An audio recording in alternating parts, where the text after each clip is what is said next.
Entrer dans l'atelier d'Eastock, c'est pénétrer dans un monde où l'art côtoie le surnaturel. Cet artiste d'origine slovène de 51 ans réalise des œuvres sur papier mâché tibétain, avec des découpages d'autres papiers pour faire apparaître la lumière, la physique quantique ou encore le cosmos.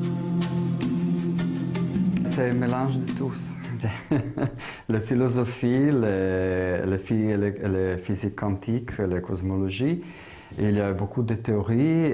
Ils sont il y a dans ce sujet beaucoup d'inspiration pour moi. Pour l'artiste, lorsqu'il donne un coup de ciseau dans l'une de ses toiles, c'est un passage dans une autre dimension. C'est un passage dans la lumière qui fonctionne avec les photons et beaucoup de particules qui sont aussi connectées avec ça.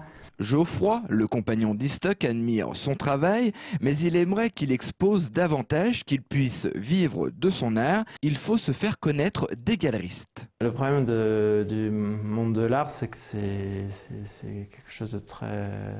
C'est un monde très restreint et c'est surtout un monde de connaissances. Donc si on n'est pas connu, on n'existe pas. Enfin, comme dans beaucoup de secteurs, mais c'est peut-être encore plus vrai dans ce domaine-là. Donc il faut faire des expositions, et même si on a l'impression qu'elles ne vont pas porter, il suffit qu'il y ait un galeriste qui passe, et voilà, c'est souvent comme ça que les choses se passent, quoi.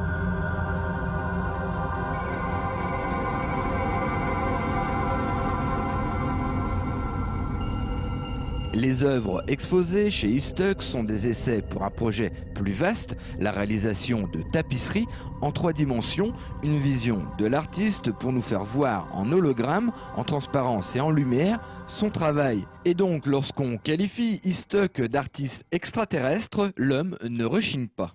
Moi, peut-être. Je ne sais pas, peut-être.